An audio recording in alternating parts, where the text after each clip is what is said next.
the Lightworkers initiative in Paddington in this beautiful venue with the beautiful Daniela. Thank you so much for having us. Thank you for coming. Now tell us, what is a Lightworker?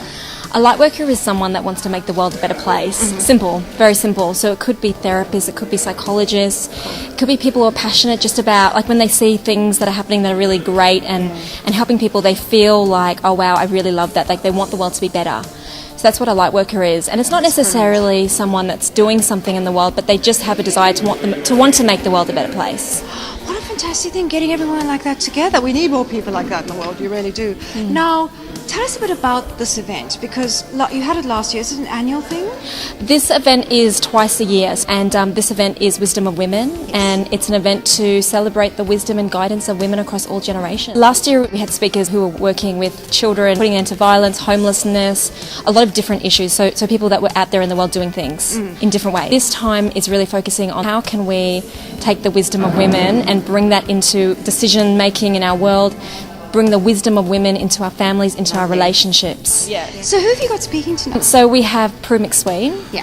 Prue McSween's a social commentator. She's been on Celebrity Apprentice. Cool. And she's been through her own battle with breast cancer. She basically is a voice for so many women. She talks about it. You know, she went through chemo, she lost her hair, and she just stood up and is willing to talk about it. And I think she gives a voice. It's very brave. She brings a lot of strength to so many. Everyone is touched by that, you know? Yeah.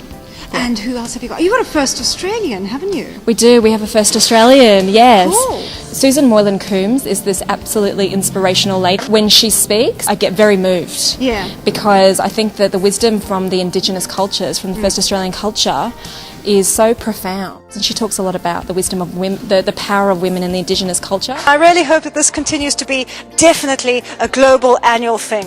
Thank you, thank you. Very, very happy to be interviewing the gorgeous Sheila, who is a Lightworker. I am indeed. You are? I am. I want to be a Lightworker. Oh, How do you become a Lightworker? That's a really good question. I feel like there's a Lightworker in all of us. So I came across a Lightworkers initiative through a meditation circle with Daniela. And I felt inspired by what she was doing with the circle. Yeah. And she founded the initiative. Wow. And so I think it's about meeting and aligning with people that Yeah. like doing the same things as you. It's about, I think, listening to your intuition. If you feel really passionate about something, and generally it's aligned with working with the planet or kindness or helping people in this world, then you're a Lightworker. If you can feel you can make a difference, you can. Absolutely. What do you do for your day job? My day job is very different to my personal life. Yeah. I work in finance. I'm a chartered accountant. I've done an MBA. Okay. So I think it also shows that we can be corporate and we can be professional, but we can find the Lightworker within and really be Lightworkers during our day and our corporate life. Right. And I mean, that's a hectic job though. How do you find time? I think if you're passionate in life, you always find time to do the things you're passionate about. Yeah. I think having really good organisational skills. I think the people that you connect with during the day, making the day really fantastic is important. Yeah. So you do love your day job, but then at night it's going home and finding what else you're passionate about. Don't you find that meditation does help that? Absolutely. I start my day most days with quite a deep meditation. Yeah. I try, but I just lose track. I mean, how do you concentrate? It's hard. I feel like running half marathons easier than meditating sometimes. So I used to go to the gym and be a bit of a gym junkie. Okay. I think it's about making a daily practice. Yeah. I think it's about finding sort of the music that you like, the comfortable position, and it's kind of like the 28-day rule. You've got to kind of stick with it. Everyone always tells me, just dedicate 10 minutes to yourself. Yeah. Just try. Yeah. And that's what tonight's a bit about, isn't it? Just, Absolutely. you know, looking after yourself a bit as a woman. I think it's about looking after yourself, looking after each other. It's about really knowing that there's some innate wisdom in all of us and being very kind to ourselves. I think we're always sort of chasing the next ambition, the next dream, the next goal. You know, it's early in the year. We've all set goals for 2016. And I think if we reflect on the goals we have achieved to date and taking that wisdom through the year, we've kind of really set up for the year. What issues do you think women face nowadays? I guess it depends on what age group. So I'm sort of in my later 30s. When I reflect on my friends and my sisters, it's balancing work and motherhood, or balancing work and anything outside of work.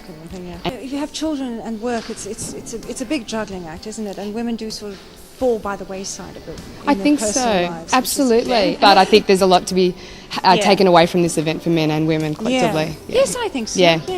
And as support for one another, because I think that the issues we face resonate with both. So if we sat together and discussed how we get more balance in our life, we could help each other. What would you say to women who are facing crisis or at crossroads or starting out in life? What would you say? What's the advice you'd give them? I think the biggest advice is firstly to be kind with yourself. It sounds like a simple piece of advice, but that would be the biggest thing. And secondly, it's to reach out for help. Yeah. Because I think there is so much wisdom in the collective, and if someone hasn't been there before, they'll know someone that has. So I think sharing the problem, sharing the wisdom, sharing the solution, and going on that journey together is incredibly important. Yeah. And there's always someone to help. Don't ever think you're alone. Absolutely. There's always someone that needs help or can be helped. Thank you so much for No talking. problem, Camilla. Thank you for your time. Oh, well, it's going to be a great event. Thanks It's going to be so much. fantastic. I'm really excited. All right, cool. Thanks. Thank See you. you guys again next time.